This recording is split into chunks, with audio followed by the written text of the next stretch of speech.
Well, hello and a very warm welcome to the Training Hound webinar asking the question, how accessible is your recruitment process?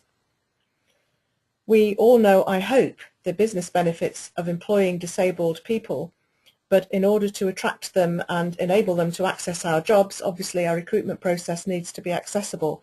And so this webinar is really suggesting that you may be able to ask questions about your own recruitment process to see how accessible it might be for disabled applicants.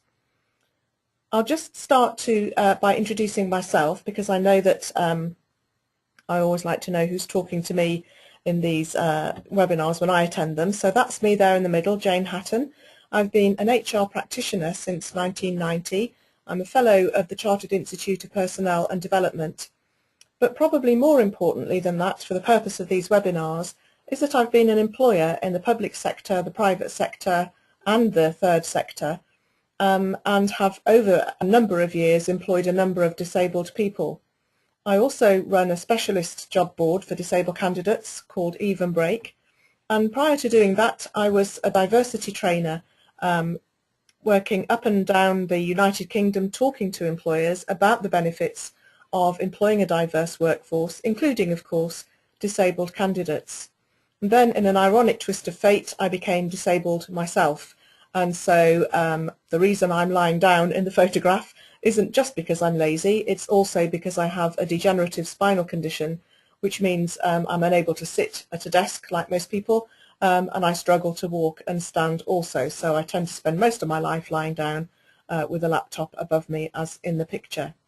So hopefully I can see employing disabled people from all perspectives, from the employer's perspective, from an employer who employs disabled people, and also from the perspective of the disabled candidate.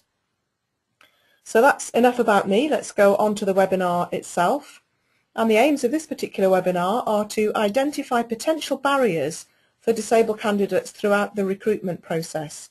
I'm hoping that none of us would deliberately put barriers in the way that might prevent any particular group of people from applying for jobs with our organisations, but nevertheless there may be potential for barriers that we may not be aware of at a number of stages throughout the process, and obviously if we're not aware of those then we can't do anything about rectifying them. And also to ensure that the recruitment process is as inclusive and accessible as it can be. So it's not just about removing barriers, it's about positively appealing to certain groups of people.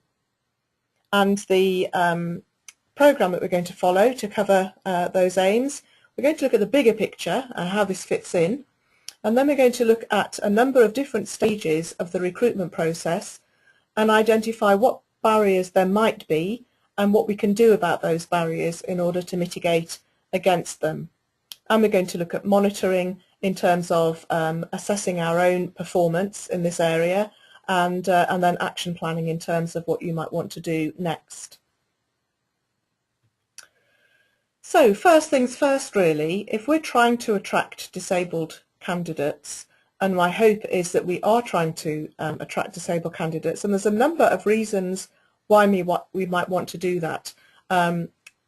As we know, it's illegal to discriminate against people because of their disability, but there are lots of positive reasons why we should be trying to attract disabled people to come and work for us.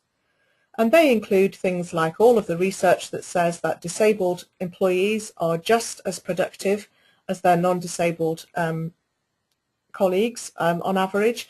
On average, disabled people have less time off sick, they have fewer workplace accidents, and they stay in their jobs longer. So they're actually a really positive bet as an employee.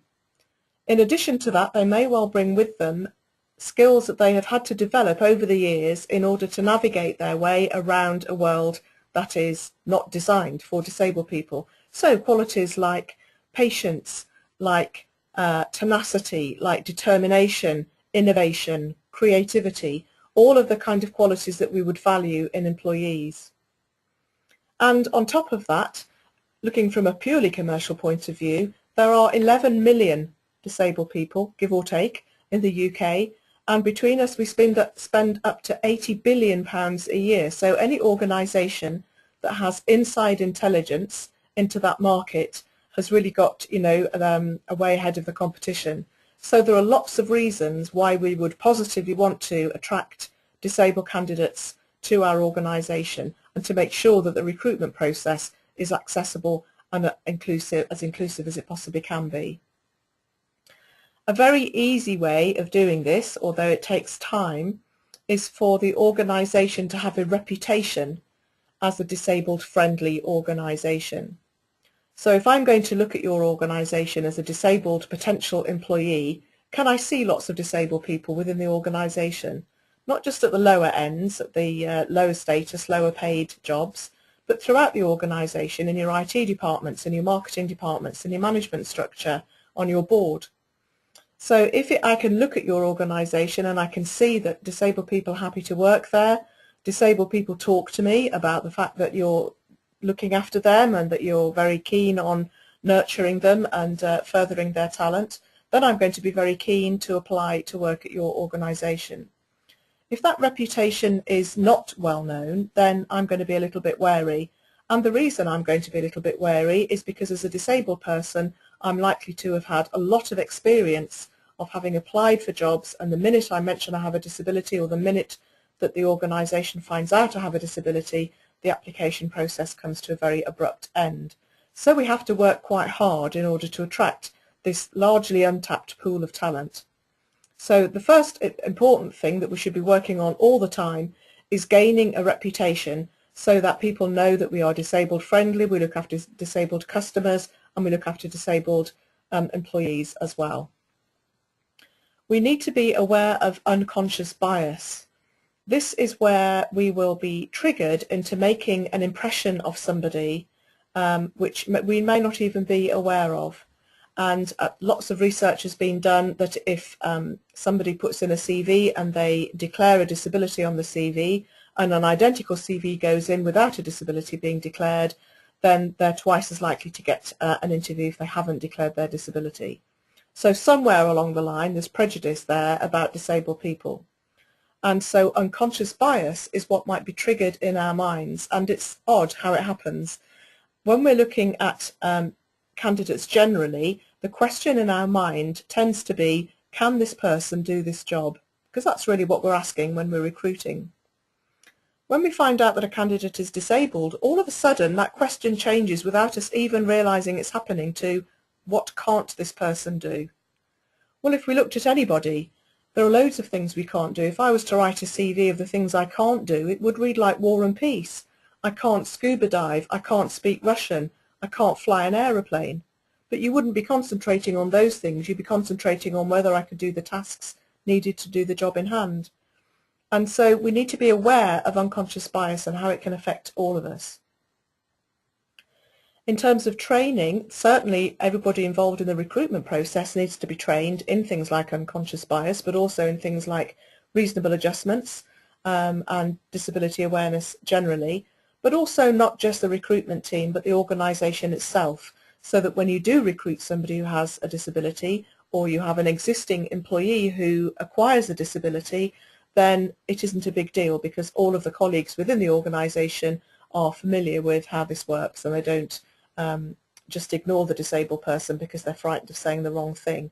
So disability awareness training, unconscious bias training should be readily available for all employees, but particularly those involved in recruitment.